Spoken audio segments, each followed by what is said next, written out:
Primeiro domingo do ano. Domingo passado nós falamos sobre projetos e planos. Nós vimos também algumas mensagens sobre fé. Fé é o artigo de maior importância para nós, já que a fé é o que nos agarra à graça, que o pastor acaba de falar. Nós somos salvos pela graça, e a fé é o meio pelo qual nós nos agarramos à graça revelada em Cristo Jesus. Nós temos estudado sistematicamente aí o livro de Tiago. Então, você já sabe onde é que nós vamos caminhar. Mas antes de você abrir Tiago, eu te convido a abrir Mateus, capítulo 6. Mateus, capítulo 6, Jesus ensina uma oração maravilhosa que é conhecida como a oração do Senhor, a oração dominical. Dominus em latim é Senhor, então a oração do Senhor, ou mais comumente chamado pelas suas primeiras duas palavras, Pai Nosso. Pai Nosso. Nesta oração, Jesus nos ensina 7 petições. Ele começa com uma doxologia, doxa é glória em grego, e é glorificar a Deus. Jesus termina também com a doxologia, glorificando a Deus.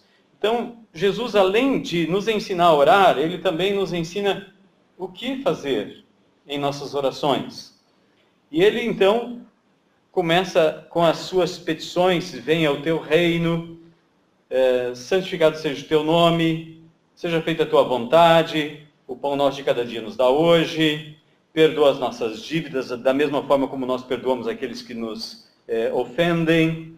A sexta petição: não nos deixe cair em tentação, e a sétima: livra-nos do mal. Hoje de manhã eu falei que hoje à noite nós iríamos abordar o assunto do orgulho. Na língua original, a palavra não nos deixe cair ou entrar em tentação também pode ser traduzido como não nos leve para a tentação. Vamos para Tiago. Tiago, capítulo 1. No versículo 5, Tiago nos fala que se nós precisamos de sabedoria, nós devemos pedir a Deus. Deus dá sabedoria livremente. Ele não impede que nós recebamos sabedoria. Por quê? Porque a palavra provação, que está no versículos 2 a 4, é a mesma palavra original da palavra tentação, que está aí no versículos 13 ao 15. A diferença é quem está promovendo este fato. Quando Deus nos coloca à prova, é para nos aprovar, é para nós crescermos na fé, é para nós sermos fortalecidos. Deus está preparando um povo, está trabalhando este povo. Hoje de manhã, quando nós meditamos em Zacarias capítulo 13, nós falamos sobre esse 1/3 que Deus estaria passando pelo fogo para ser provado como se prova o ouro. E Pedro nos diz que a nossa fé é mais valiosa do que o ouro, mesmo quando ele é depurado pelo fogo. Ou seja, algo de grande valor. A fé deve ser provada. E Deus está provando o seu povo. Foi assim no Antigo Testamento? É assim no Novo Testamento.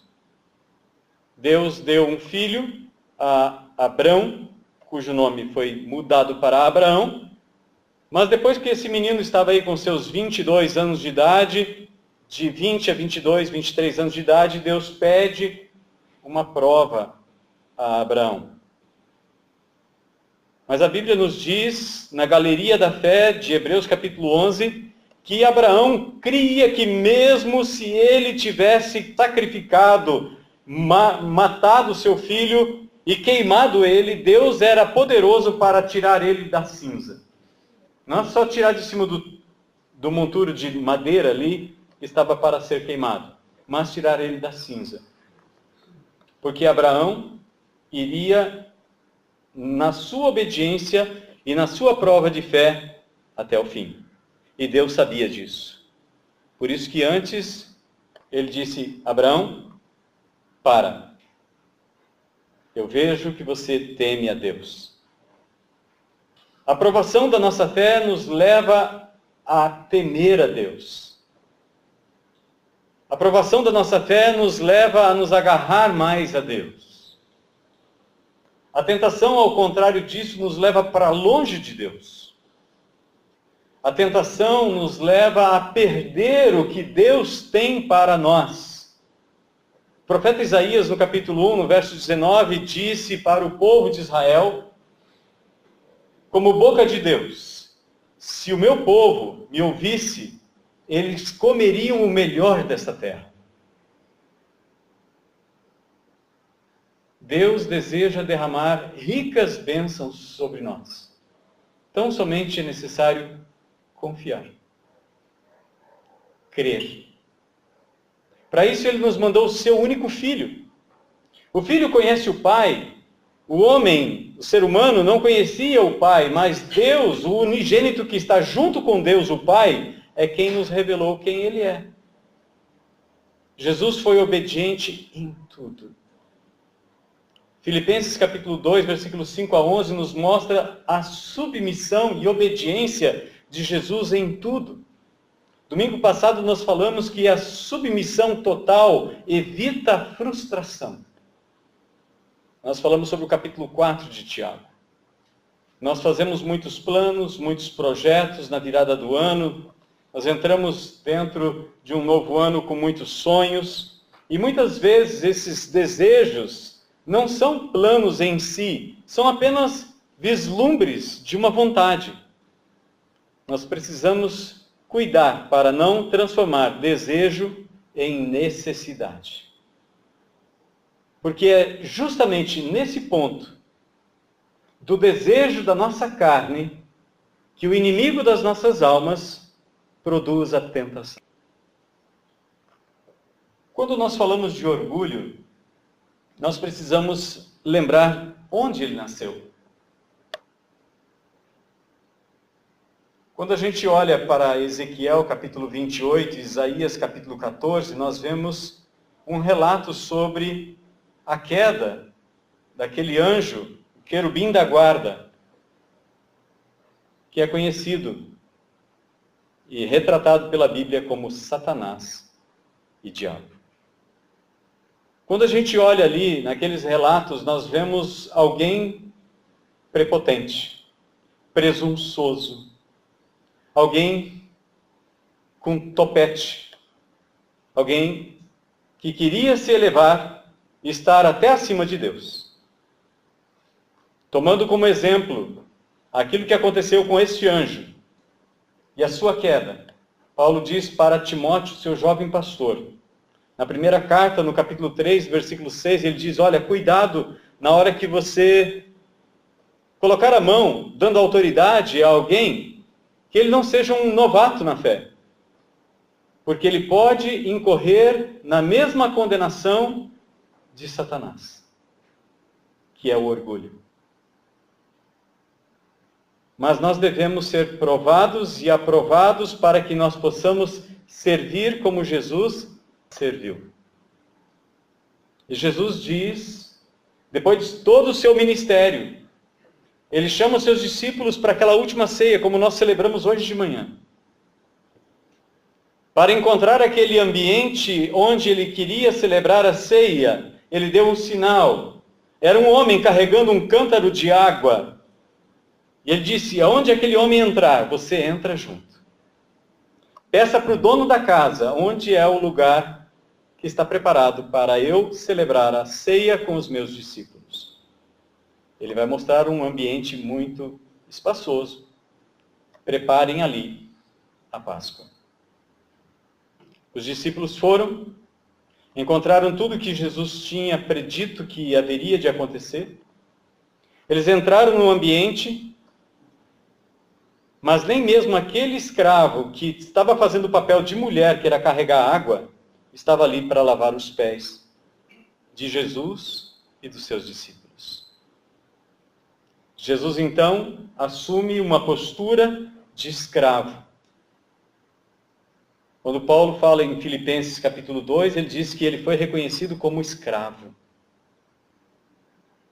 Ele foi vendido, hoje de manhã nós falamos sobre isso aqui, o profeta Zacarias anuncia que ele foi vendido por 30 moedas de prata, o preço de um escravo. Ele diz, vocês me chamam de Senhor e eu de fato sou, eu sei quem eu sou, não estou com crise de identidade, eu sei quem eu sou. Mas eu vim para servir. E vocês vão ser felizes se imitarem o que eu estou fazendo. Tiago começa a trabalhar com esta questão. Ele começa falando sobre as provas da nossa fé, que Deus está nos fortalecendo para que nós possamos resistir às tentações. Ele diz, se você precisa de sabedoria, peça para Deus, versículo 5. Mas peça com fé, peça com confiança. E então nós falamos aqui há poucos dias sobre a fé vacilante. Semelhante à onda do mar, que vai e volta, faz muita espuma, mas não sai da praia. Esta fé vacilante não alcança nada de Deus. Nós discorremos então até o versículo de número 8. Hoje nós queremos olhar o versículo 9. Ele diz, mas o irmão de condição humilde deve gloriar-se na sua alta posição. Quando nós iniciamos essa série de mensagens, nós destacamos que Tiago ele é um perito em contrastes. Aliás, ele foi criado na mesma casa que Jesus. Diferente dos discípulos de Jesus, ele andou com Jesus mais de 30 anos. Tiago nos apresenta alguns contrastes que ele aprendeu trabalhando junto com Jesus na carpintaria. Ele está se referindo a Jeremias capítulo 9, versículos 23 e 24. Aquele que se gloriar, glorie-se nisso, em me conhecer e fazer a minha vontade. Todo orgulho fora deste vem do mal. Te convido a pular algumas páginas, ir para o capítulo 4, que nós discorremos semana passada. O versículo de número 16 de Tiago 4 nos diz, mas vos orgulhais de vossa arrogância, todo orgulho como esse é maligno. E nesse mesmo capítulo 4, Tiago está falando sobre um outro espírito. O Espírito Santo de Deus que ele fez habitar em nós. E ele diz que esse Espírito Santo de Deus tem ciúmes. Versículos 5 e 6 nos diz assim, ou pensais ser sem motivo, que a Escritura diz, o Espírito que ele fez habitar em nós tem muito ciúme. Todavia, ele nos dá maior graça. Portanto, ele diz, Deus se opõe aos arrogantes, porém dá graça aos humildes. O orgulho dá vazão ao desejo. E é isso que nós vemos no capítulo 1. No versículo 13, Tiago começa a explicar, quando tentado, não provado, mas quando tentado, ninguém deve dizer, sou tentado por Deus. Pois Deus não pode ser tentado pelo mal, e a ninguém tenta. Se torna pertinente o pedido da oração que Jesus nos ensina, a oração do Senhor. Não nos leve ou não nos conduza à tentação, mas livra-nos do mal. Porque depois da tentação, o mal se instala. E é isso que ele está dizendo aqui. Como é que isso acontece? Versículo 14. Mas cada um é tentado quando atraído e seduzido por seu próprio desejo. É por isso que domingo passado eu falei que nós não podemos permitir que os desejos do nosso coração se tornem necessidade. Muitas das nossas orações são mais desejos do que necessidade.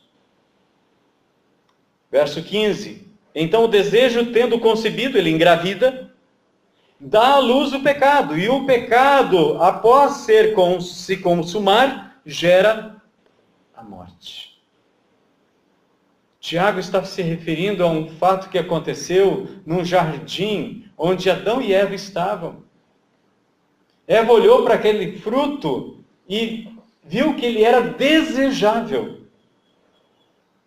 Nós temos que cuidar com os desejos do nosso coração. Por isso que não pode ser quebrantado apenas uma parte. Nosso coração também tem que ser quebrantado. Tiago explica isso no capítulo 4. Vamos voltar para o capítulo 4. Olha só o que ele fala. Assim sujeitai-vos a Deus, mas resisti ao diabo. Olha, o diabo está juntinho com a tentação, com o desejo. Por quê? Se você olhar o versículo 1, você vai entender. De onde vêm as guerras e discórdias que há entre vós? Não vêm dos prazeres que guerreiam nos membros do vosso corpo? Desejais ou cobiçais e nada conseguis, matais e invejais e não podeis obter, brigais e fazeis guerras, nada tendes porque não pedis, e quando pedis, pedis mal, para gastardes em vossos prazeres. Se tem algo que nós temos que cuidar, é cuidar do nosso coração. Salomão, cheio de sabedoria, ainda que no final da sua vida ele tenha se desviado, aquilo que ele escreveu e que está nas Escrituras é palavra de Deus. Ele diz no capítulo 4, versículo 23, entre todas as coisas que se deve cuidar, guardar, proteger, guarda o teu coração. Como é que anda o nosso coração? A quantas anda o nosso coração? Então Tiago dá um conselho. Como é que nós podemos vencer o diabo? Achegai-vos a Deus e Ele se achegará a vós. Pecadores, limpai as mãos. Vós, que sois vacilantes, aquele que pede sabedoria, mas tem dúvida, como a onda do mar, impelida e agitada pelo vento, purificai o vosso coração. Como é que está o nosso coração quando nós oramos? Deus pode fazer como Ele pode não fazer. Nós já entramos em oração com dúvida. Tiago diz que aquele que duvida não obtém nada de Deus. Entristecei-vos, lamentai e chorai, que o vosso riso se transforme em lamento e a vossa alegria em tristeza.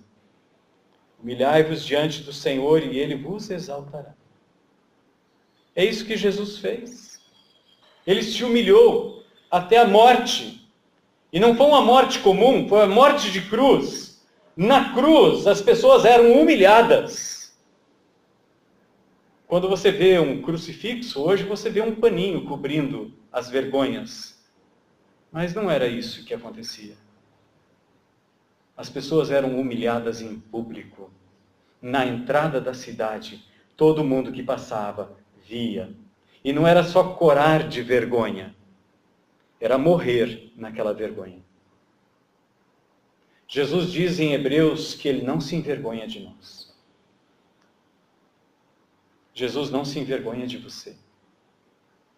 Mas se nós, diante dessa geração que troca Deus por outras coisas criadas, nos envergonharmos dele, Ele também se envergonhará de nós quando Ele vier no seu reino, na glória do Pai e na glória dos seus anjos. Marcos 8, 38. Como é que está nosso coração? Verso 10, ele diz, humilhai-vos diante do Senhor e Ele vos exaltará. Jesus se humilhou, porque Ele já sabia que Deus iria exaltá-lo. Em Romanos capítulo 8, no final do capítulo 8, ele diz, do versículo 31 em diante, que nada pode nos separar do amor de Deus. E aqueles que Ele escolheu, predestinou, também os justificou. Aos que justificou, também santificou. E aos que santificou, também glorificou. Nós aguardamos a glorificação, mas para Deus ela já existe. O único culpado de se nós abortarmos o processo no meio é nosso. Não é de Deus. O plano de Deus é um plano perfeito. Deus não falha. Jesus foi fiel. Ele foi humilde até a morte. E morte de cruz. Ele sofreu a minha vergonha e a sua vergonha. Não para que nós vivamos mais para nós mesmos. Gálatas 2, versículo 19 e 20, Paulo fala que agora não vive mais ele, mas é Cristo que vive nele. Será que nós podemos dizer o mesmo que Paulo? Será que o centro do nosso coração, de fato, é aquilo que Jesus ensina? Buscar em primeiro lugar o reino de Deus e a sua justiça, e as demais coisas serão acrescentadas? Será que nós podemos dizer, como Paulo disse, agora não sou eu mais quem vive, mas é Cristo que vive em mim, e o viver que agora eu vivo na carne, vivo para a glória daquele que me resgatou e me comprou? Esse é um grande desafio para esse ano de 2018. Irmos para a cruz com Cristo. Aliás, essa é a proposta dele. Quem quiser ser meu discípulo, dia a dia. Ele não disse uma vez por semana. Ele não disse uma vez por ano. Ele não disse uma vez por mês. Dia a dia. Negue-se a si mesmo. Tome a sua cruz e me siga. Essa é a proposta dele. Lucas 9, 23. Continua sendo a mesma proposta. Continua sendo a mesma proposta. Orgulho é a vazão dos desejos. Provérbios 16, verso 18, nos diz que o orgulho precede a queda. A altivez de espírito, a ruína. Um filósofo que viveu mais ou menos 450 anos antes de Cristo, Arístipo, sugestivo nome para você dar para o seu filho, próxima vez que você ficar grávida, Arístipo. Ele disse para Sócrates que ele era humilde. Ele vestia um manto todo rasgado. E então ele proclamava nas ruas de Atenas que ele era humilde. Só que Sócrates, que é contemporâneo dele, ele disse: vejo a tua vaidade pelos buracos do teu manto. Às vezes a gente pode se orgulhar por não ser nada. Como é que nós vamos resolver essa sinuca de bico? Se não é necessário nós sermos as pessoas mais bem-sucedidas e mais prósperas de uma cidade para sermos orgulhosos. Podemos morar debaixo da ponte e dormirmos em cima de caixas de papelão. Porque o orgulho é algo que nasce no coração humano. E só quando nós seguimos os passos de Jesus, esse caminho estreito, é que nós entendemos o que é verdadeira humildade. Ser humilde não é ter pouco. Ser humilde não é saber pouco. Na sua carta aos Coríntios, na primeira e na segunda carta, Paulo usa o mesmo argumento de Jeremias 9, 23 e 24. Os irmãos em Coríntios, eles se achavam muito superiores aos demais cristãos. Eles tinham até partidos dentro da igreja. Eu sou de Paulo, eu sou de Apolo, eu sou de Cefas. Aí os mais espirituais diziam: eu sou de Cristo. Mas havia divisões na igreja em Corinto. No capítulo 1, versículo 31, então Paulo diz: aquele que quiser se gloriar, glorie-se no Senhor. Na segunda carta, quando ele fala para aquela igreja sobre a arrogância deles, a respeito da pregação que Paulo fazia naquela igreja, eles diziam naquela carta, na segunda carta, no capítulo 10, as suas palavras são fracas. Suas cartas são fortes, mas a presença dele é insignificante. Temos oradores muito mais capacitados em nossa igreja. Colocam Paulo no bolso. Paulo repete a mesma palavra no capítulo 10, no versículo 17. Quem quiser se gloriar, glorie-se no Senhor. Pedro entendeu isso muito bem. 1 Pedro capítulo 5, versículo 6, Pedro diz: sujeitai-vos debaixo da poderosa mão de Deus, porque Ele, Deus, a seu tempo vos exaltará. Haverá um momento em que eu e você seremos glorificados. Nós aguardamos a glorificação. Por enquanto estamos na humilhação. Paulo diz que nós somos considerados escória para o mundo. Escória vem da prata. A prata, ela é depurada pelo fogo. Aquelas partes que são impurezas, elas são descartadas. Vai para o lixo. Isso é escória. Quando o mundo que nos cerca vê que nós estamos buscando a Deus, nos submetendo a Deus, honrando a Deus, eles acreditam de fato que nós estamos morrendo. E de fato eles têm razão. Porque é isso que acontece. Nós não concorremos no mesmo nível de devassidão que eles. Nós morremos para o mundo.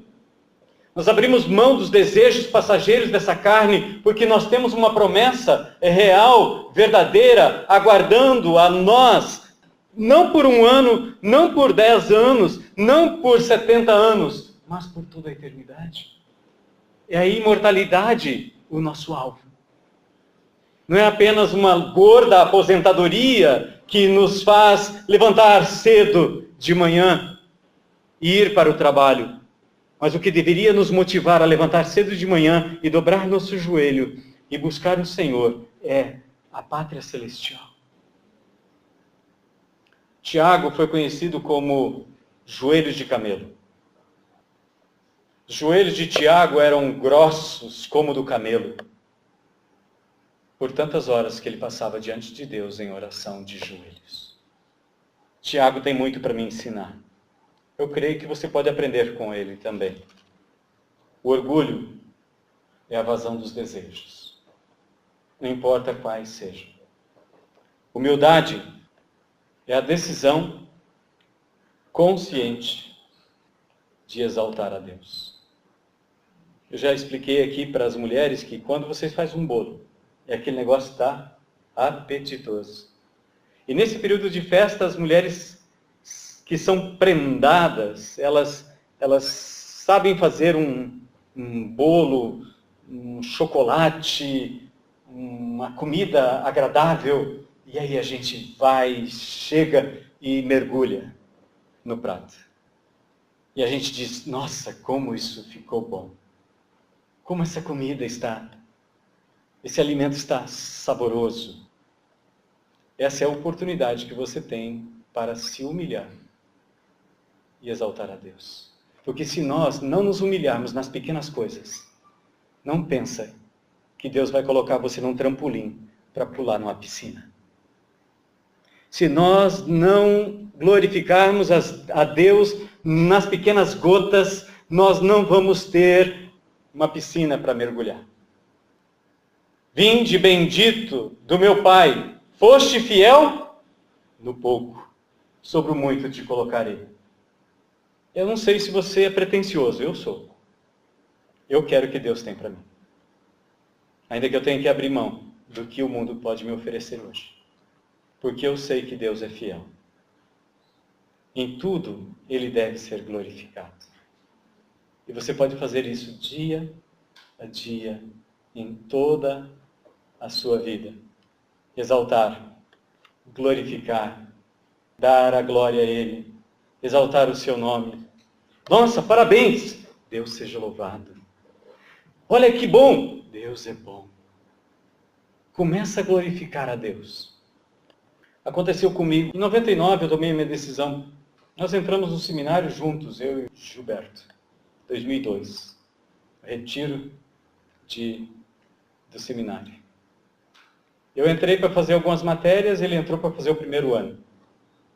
No segundo ano eu fiz a pós-graduação, fiquei mais 2 anos lá. Em 2005 eu fui para Guaíra. Mas, 1 ano e meio, a 2 anos antes de conhecer o Gilberto, tinha uma senhora que vinha no culto, quase todo culto. E no final do culto, eu ficava na porta, mandando o povo embora. Vai embora. Não, eu estava me despedindo. Não estava mandando embora. Mas até parece que fica assim, né? O pastor quer fechar a igreja, quer ir para casa. E aquela mulher sempre vinha e me elogiava. E eu, de fato, achava que eu estava arrasando. Eu achava que eu estava indo muito bem. Mas depois que eu entreguei minha vida para o senhorio de Jesus, depois que eu entendi que a glória pertence a Ele e não a mim, depois que eu entendi que o Novo Testamento fala 16 vezes de Jesus como Salvador e 650 vezes como Senhor, eu decidi na minha vida dar a glória para Ele. E no final daquele culto, num sábado à noite, aquela senhora veio novamente com as suas agulhas para incitar o meu orgulho. Provérbios 27, versículo 21 nos diz que o crisol prova a prata, o fogo prova o ouro, mas o homem é provado pelos elogios que recebe. Cuidado com os elogios. Dá glórias a Deus. Essa é a verdadeira humildade. É a atitude de exaltar a Deus. Foi isso que Jesus fez, ele exaltou a Deus. Ele disse, se eu me exalto a mim mesmo, a minha glória nada é. É outro que me exalta. E então no final, no capítulo 17, ele começa a orar, Pai, agora me devolve a glória que eu tinha contigo antes da fundação do mundo. Porque ele se despiu de toda ela. Ele se esvaziou de toda ela. Em meu favor e em seu favor. E quando aquela mulher disse, pastor, parabéns, boa prédica, eu disse, que o Senhor, o nosso Deus, seja louvado. Pode ser que eu tenha tido apenas uma ilusão, pode ser até que eu tenha tido uma sensação que não fosse real, mas nitidamente eu percebi que uma figura sinistra, escura, desapareceu do meu lado. Porque o diabo, ele está ali do ladinho, só esperando você tropeçar.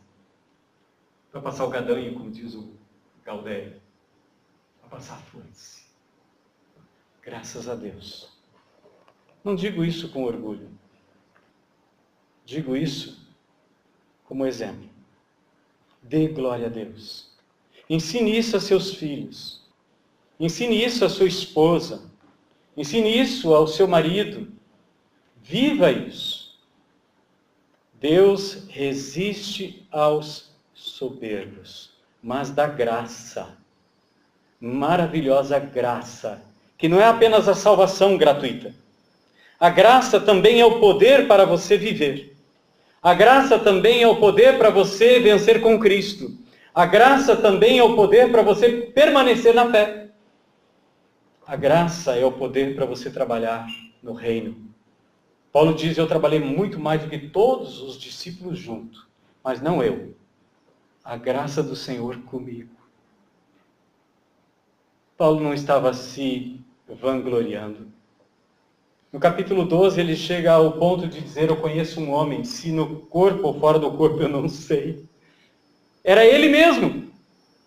Mas a glória pertencia a Deus. E ele disse, a minha graça te basta, Paulo. Ele pediu para Deus afastar aquele espinho. Mas Deus disse para ele, Paulo, esse espinho é para manter você humilde. E então Paulo diz, muito mais me gloriarei na minha fraqueza, para que a força e o poder seja de Deus. O orgulho quer colocar você lá em cima. A humildade te ensina a colocar Deus no trono, que já é dele por direito, mas ele precisa ser também por direito no seu coração, na sua vida. Que 2018 nós possamos fazer esse desafio a nós. Exaltar o nome de Deus, dar glória a Deus, não apenas da boca para fora, mas de todo o coração, sabendo o que nós estamos fazendo. Amém? Se você deseja glorificar o nome do Senhor, tome uma decisão hoje de exaltar o seu nome. Não permita que o inimigo roube aquilo que só Deus pode dar. Ainda que você possa vencer neste mundo, receber um troféu, um diploma de honoris causa, uma medalha, um troféu, vai ficar empoeirando na prateleira ou amarelando na parede. Anseie por ouvir o que Jesus vai nos dizer. Vinde, servo bom e fiel. Se foi fiel no pouco, sobre o muito te colocarei. O meu desejo é que vocês todos ouçam isso. Eu tenho esse desejo. E eu sei que esse desejo não vem do mal. Vem de Deus. Este é um desejo purificado, santificado pelo Espírito Santo de Deus que habita em nós. Amém? Orgulho é vazão dos desejos. Humildade é a atitude de exaltar o Senhor. Pai querido, nós te damos graças. Senhor, eu sei que é a tua graça sobre nós, é o teu poder sobre nós, é a tua misericórdia, porque se não fosse a tua misericórdia, nós já seríamos consumidos há muito tempo, mas as suas misericórdias se renovam a cada manhã. Jeremias nos ensina, Senhor, nós estamos debaixo da tua misericórdia e por isso nós estamos aqui. É a tua graça e a tua misericórdia, a tua paciência conosco, que nos leva a uma alta posição para exaltar o nome do Senhor, porque o Senhor está acima de tudo. Ó Deus amado, te louvamos porque Jesus nos amou desta forma. Incomparável é o seu amor por nós. E assim como nós ouvimos aqui também, Senhor, na abertura deste culto, que o amor do Senhor reine sobre nosso coração e que o nosso coração, Senhor, e as nossas atitudes, nossa ação, se transformem em amor ao próximo. Ó Pai, que neste ano nós possamos amar, não apenas de palavras, mas de fato e de verdade. Pai, abençoa cada um dos irmãos que vieram neste lugar e neste culto. Abençoa, Senhor, aqueles que não puderam estar e aqueles que negligenciaram estar com o teu povo, Senhor. Olha com misericórdia sobre a vida deles. Leva eles, ó Deus, a um lugar de arrependimento. Pai, também trazemos diante de Ti o nome da irmã Miguelina. Pai, visita ela no seu leito de enfermidade. Fortalece seu coração, a fé e a confiança dela. Também colocamos diante de Ti, Senhor, a irmã Tabeia, que quebrou a perna essa semana, fez cirurgia e está hospitalizada. Pai, visita ela ali naquele leito de hospital.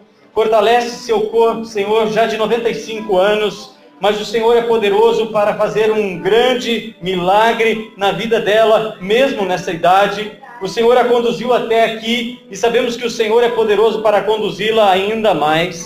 Senhor, nós colocamos diante de Ti cada sonho, cada projeto, Senhor, que os Teus filhos colocaram diante de Ti em oração durante essa semana, durante a oportunidade de um novo ano. Pai, que nós possamos ver um renovo do Senhor vindo sobre a Sua igreja.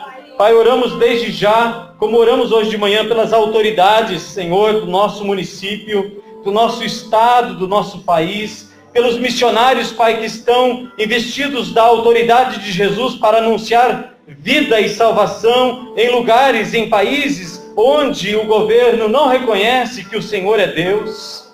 Pai, nós oramos também pelas autoridades de nossa convenção. Pai, cada pastor, cada missionário de nossa convenção, que seja revestido de autoridade e entenda que em tudo o Senhor é grande, o Senhor é maravilhoso, que eles também tributem louvor e glória ao Senhor, que rendam toda a adoração que pertence somente ao Senhor. Oramos desde já também, Senhor, aqui representado pelo pastor Gilberto, a assembleia da nossa convenção no final de julho. Pai, que Santo Augusto nos receba e que ali seja um tempo de refrigério, de comunhão, de matar saudade e também de ministração da Sua palavra ali naquele encontro, Pai.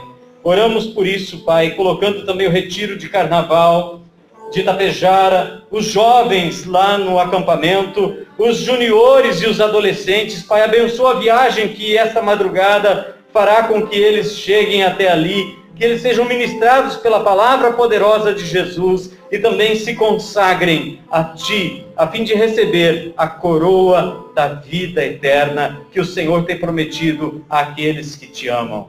Pai, nós oramos assim, consagrando a nossa vida, a nossa semana, a nossa família, todo o nosso ser ao Senhor.